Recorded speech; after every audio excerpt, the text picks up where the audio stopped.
दई दई फोन आ रही से राजू भैया टूरी वाला मन देखे आ ये मोर जो वहाँ सी तो आके काट दो। रहो दई तुरंत फोन लगा रही सभी। हाँ रे टूरा कहाँ गए दो तैयार हुआ हो जाती इसका जाते दो वाला के नान मेरे जल्दी आवे।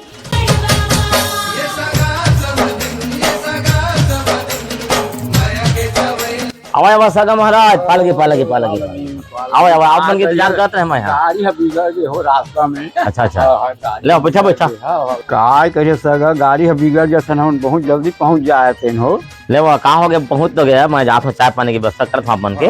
ले लड़का अब देख ले सन आगे हैं तक आप ज्यादा फांद करवाबो बने बड़े मारे रही है दारी टूरा के थकोने थे। अरे वो टेंशन मत देते हैं बड़ा ही मारे हो तो मैं पूरा फेमस होगा। जावा जल्दी। देखा सगा महाराज वो लड़का हाँ बहुत सीधा साधा है। 5 सुपारी गुटका पाउच पान पूरा कुछ नहीं खाए एकदम सीधा साधा है। हाँ लवाना ठीक है। और पढ़े भी के में भी है कॉलेज लड़की पहचाने के लोग अच्छा है नॉलेज। मोर लड़का में कुछ भी खामिया पे निकल जाही ना एक पाके मुँह से मोड़ दहा। लेवा लड़का बुलावा देरी झन करे था। अरे राजू देखे पे बुला थे तो लगा ले सगमन के पापा ले दो। इला ईमानदार धरे कर भाई इला ईमानदारी कर।